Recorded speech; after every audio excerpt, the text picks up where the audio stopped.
عجیب ہے اس گھرانے کے ساتھ امت کا رویہ. نبی کے جنازے میں چند لوگ، علی کے جنازے میں 2 لوگ، زہرا کے جنازے میں رات کی تاریکی میں 4 لوگ، حسن مولا کے جنازے کو تیر مار دیے، حسین کے جنازے پہ گھوڑے دوڑا دیے،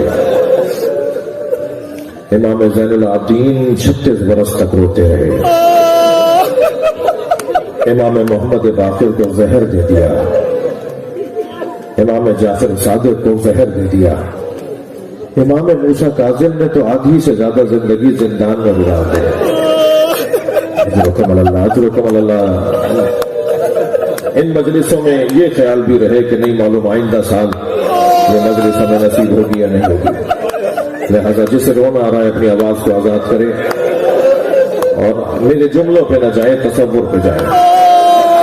میرے پاس تو الفاظ نہیں ہے کہ جو میں حق ادا کر سکوں، مگر آپ کا ذہن تو جا سکتا ہے نا وہاں جہاں میں جانا چاہ رہا ہوں. امام موسیٰ کاظم علیہ السلام آدھی سے زیادہ زندگی زندان میں گزارتی. ہارون رشید کے دربار میں روزانہ محفل طرب، محفل غزل لگتی تھی. کسی نے کہا کہ آج ہم نے ابو لتا کو ہم نے بغداد میں دیکھا ہے.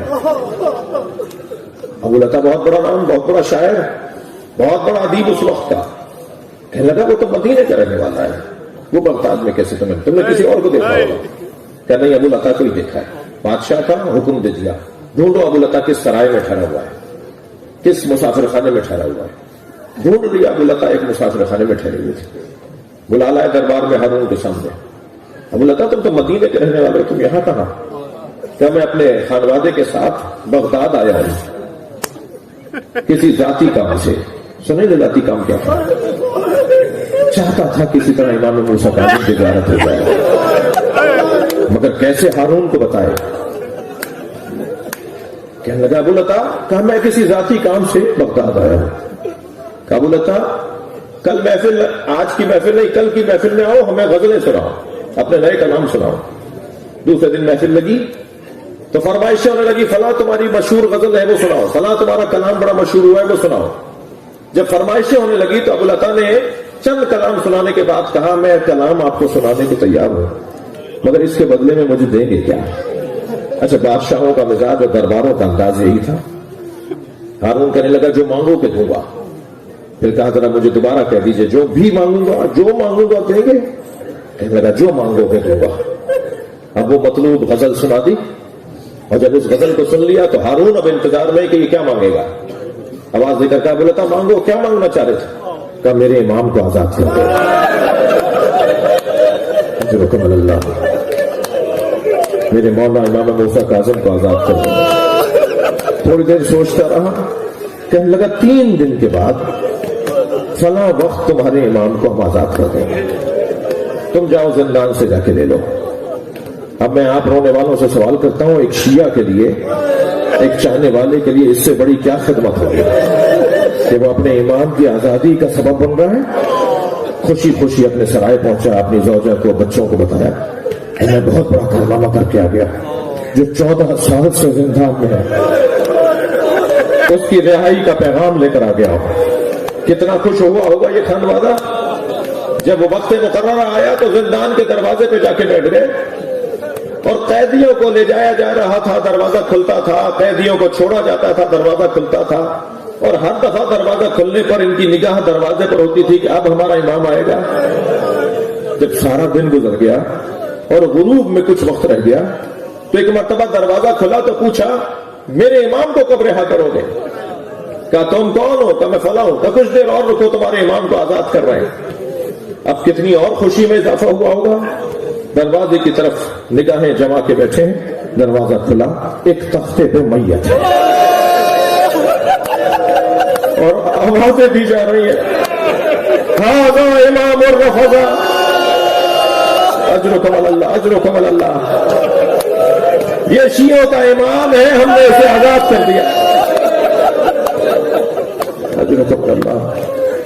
اہل بیت کی تاریخ تو دیکھیے. امام رضا جب مدینے سے رخصت ہو رہے تو فرما رہے ہیں مجھ سے لوہا پڑھو، جب خراسان میں میرا جنازہ اٹھے گا تو بہنیں نہیں ہوں گی، میرے بھائی میری میت میں نہیں ہوں گے، مجھے غربت میں دفنایا جائے گا۔ امام محمد تقی زہر دے کر میرے مولا کو مار دیا۔ امام علی نقی اللہ اکبر متوکل نے خود گھوڑے پر بیٹھ کر امام کو پیدل چلایا، سارے شہر کو دکھایا میں شیعوں کے امام کو کس طرح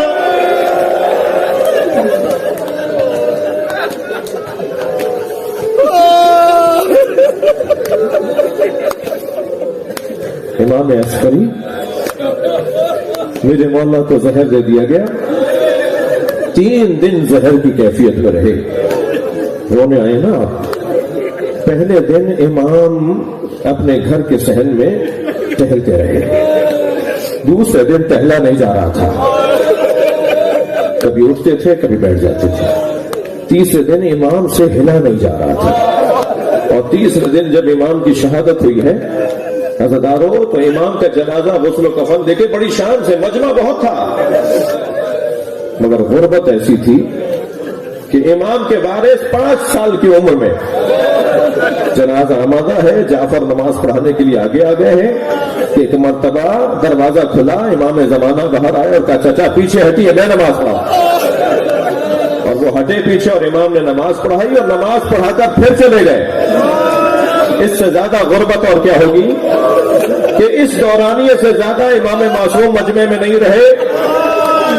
یہ اللہ کا نظام، یہ ہے غربت اہل بیت۔ عزاداروں بہت رو لیے، گریہ ہو گیا، مجلس میرے حصے کی ہو گئی، مگر جتنے بھی اماموں کا میں نے ذکر کیا ہے نا، یہ ان ساری مصیبتوں کے حامل کہتے تھے لا یوم کا یوم کا ابا عبداللہ، ہماری مصیبت تو کوئی مصیبت نہیں ہے جو ہمارے جد حسین کی مصیبت۔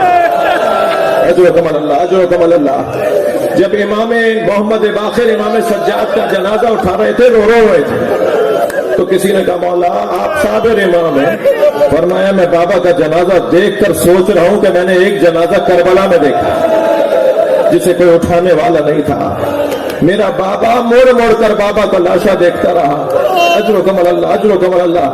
ابھی آپ ذوالجناح کی زیارت کریں گے، ابھی آپ علم کی زیارت کریں گے، تو کچھ دیر کے لیے چلیے کربلا چلیے۔ ایک حسین میں مظلوم کا گھوڑا جو حسین کو میدان کربلا اتار کر آیا، وہ آیا ہے خیمہ گاہ کے درمیان اور ڈھونڈ رہا تھا سکینہ کہاں ہے، اور اسی خیمے کے قریب جا کر زمین پر پیر مارنے لگا جہاں سکینہ تھا۔ پیر اس لیے مار رہا تھا کہ بی بی کو بابا کے گھوڑے کی آہٹ محسوس ہو جائے، اور اس لیے مار رہا تھا کہ حسین کا ماتم کر رہا تھا۔ سکینہ خیمے سے باہر آئی، کیا دیکھا زین ڈھلکی ہوئی ہے، رکابیں زمین پر خط بنا رہی ہیں، اور گھوڑا خالی آیا ہے، بابا نہیں آئے۔ تو قریب جا کر بس اتنا ہی پوچھا یا جواد ابھی حل سوتیا ابھی ام قتل اچانا، اے بابا کے باوفا گھوڑے مجھے اتنا بتا دے پانی پلا کر مارا یا میرے بابا کو پیاسا مار دیا؟ الا لعنت اللہ فسيعلم الذين ظلموا